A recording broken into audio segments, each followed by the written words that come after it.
नमस्कार दोस्तों। आज मैं आपको बताऊंगा गोदनामा क्या होता है। अडोप्शन, जिसको इंग्लिश में कहते हैं अडोप्शन, वो क्या होता है, किसको गोद लिया जा सकता है, कौन गोद ले सकता है, उसकी विधि क्या है गोद लेने की, और जिसको गोद लिया गया है उसके अधिकार कहाँ होंगे, कैसे होंगे, मैं आपको आज इसके बारे में बताऊंगा। दोस्तों बने रहिए मेरे साथ। सबसे पहले तो मैं आप बात करता हूँ कि गोद कौन दे सकता है। आप मान लो अपने बच्चे को गोद देना है किसी माता पिता को, तो अपने बच्चे को गोद कैसे दे सकता है। सबसे पहले बच्चा जो है एक हिंदू होना चाहिए। जिस बच्चे को गोद देना है वो हिंदू होना चाहिए। दूसरा, वो पहले गोद किसी को ना दिया गया हो। कई बार ये होता है ना कि एक बार गोद दे दिया, दूसरी बार फिर गोद दे दिया, फिर अपने को लिया, फिर तीसरी बार गोद दे दिया। यानी इस चीज़ को अवॉइड करने के लिए ये क्लाउज डाला गया है। यानी वो सिर्फ एक ही बार गोद दिया जाएगा। यूँ नहीं कि बार बार में बेच दिया, उठा लिया, बेच दिया, उठा लिया, गोद दे दिया, लिया, फिर गोद दे दिया, फिर उठा दिया। ऐसे नहीं होगा। आप एक बार गोद दोगे, ठीक है, दोबारा आप उसको गोद नहीं दे सकते, ठीक है। तीसरा जो है, उसकी उम्र 15 साल से कम होनी चाहिए। यदि कस्टम अलाउ करती हैं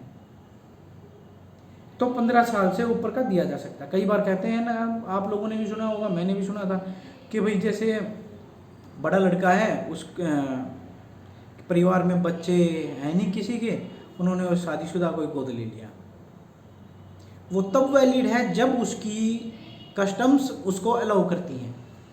अगर कोई कस्टम है नहीं ऐसी तो वैलिड नहीं होगा। अब आगे आगे बात करते हैं। वो अनमैरिड होना चाहिए जिसको हम गोद दे रहे हैं, जबकि कस्टम उसको अलाउ करें तो मैरिड को गोद दिया जा सकता है, अदरवाइज अनमैरिड को गोद दिया जाएगा, ठीक है। तो ये तो कंडीशन थी जिस बच्चे को गोद देना है। अब गोद कब दिया जा सकता है, अब कब पे बात करते हैं।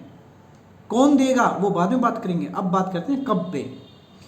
जब बच्चे के माता पिता की डेथ हो गई हो, पहला पॉइंट, उसको पालने वाला कोई नहीं है, तो उसको गोद दिया जा सकता है।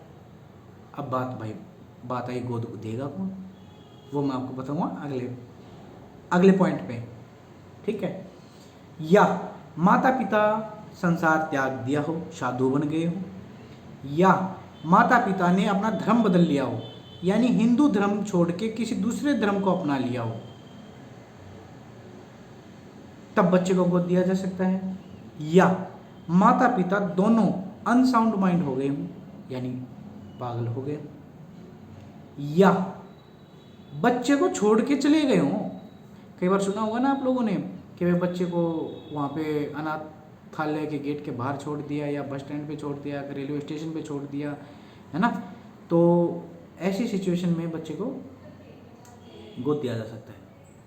या माता पिता जानकार नहीं है कि वह पता नहीं किसका बच्चा है ये, अब क्या करें, लेकिन कानूनी सारे फॉलो किए जाएंगे, बच्चे के माता पिता को ढूंढने की कोशिश की जाएगी इस पॉइंट पे।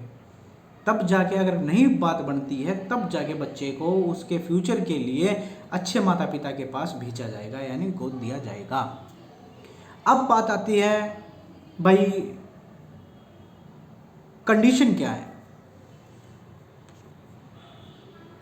सबसे पहले जो गोद ले रहा है उसका बेटा नहीं होना चाहिए,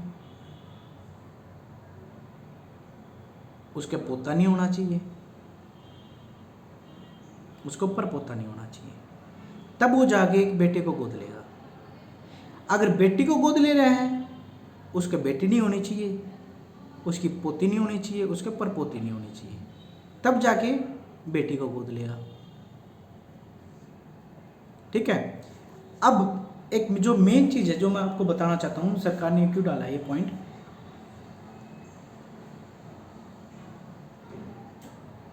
अब मैं आपको बताता हूँ सरकार ने क्यों डाला है पॉइंट।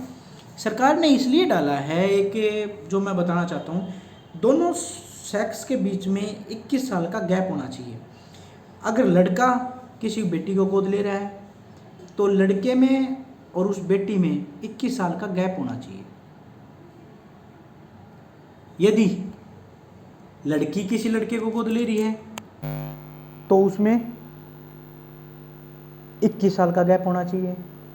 ये क्लाउज इसलिए डाला गया है, कई बार उम्र ज़्यादा होती है और नए बच्चे को गोद लेते हैं, उसको सेक्स स्लेव बना देते हैं या कोई इलीगल एक्टिविटीज़ कराते हैं। तो इन चीज़ों को अवॉइड करने के लिए ये प्रोविज़न डाला गया है। अब अगले बात पे आ जाते हैं। एक ही बच्चे को दो व्यक्ति गोद नहीं ले सकते भाई। पति पत्नी तो ले सकते हैं, कोई दूसरा आदमी गोद नहीं ले सकता। कुल मिलाकर जो दूसरा तीसरा बंदा है ना, वो गोद नहीं ले सकता। जब पति भी गोद लेगा तो पत्नी की सहमति से ले, वो मैं आगे बताऊंगा आप लोगों को।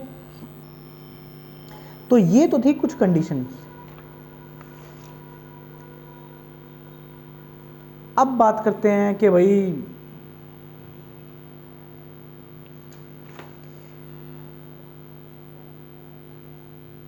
गोद देने का अधिकार किसके पास है। गोद देने का अधिकार माता पिता के पास होता है। पिता जो है अपने बच्चे को गोद अपनी पत्नी से पूछ के दे सकता है। अगर बिना अपनी पत्नी के पूछे वो गोद देता है तो वैलिड नहीं होगा। दूसरा, माँ अगर बच्चे को गोद देना चाहती है तो अपने पति से पूछ के गोद देगी।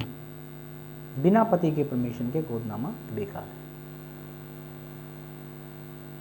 गोदनामे के अधिकार दोनों माता पिता के पास हैं। अगर एक जना मना कर दे तो उस बच्चे को गोद नहीं दिया जा सकता।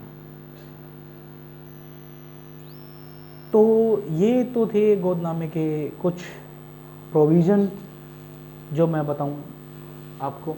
एक बात और मैं आप लोगों को बताना चाहता हूं कि गोदनामा हिंदू समाज में ही वैलिड होता है, मुस्लिम धर्म में नहीं है। अगर किसी अन्य धर्म वाले व्यक्ति को कोई एडॉप्शन लेना है तो उसके स्पेशल प्रोविज़न है, यूनिफॉर्म कोड है, उस रूल है, उसके अकॉर्डिंग उनको गोद लेना पड़ेगा उस बच्चे को। हिंदू लोग के अनुसार वो गोद नहीं ले सकता किसी अन्य धर्म का व्यक्ति। तो दोस्तों, मेरी वीडियो कैसी लगी प्लीज़ मुझे बताना, शेयर करना, कमेंट्स करना, लाइक करना और मेरे चैनल को सब्सक्राइब करना। Thank you.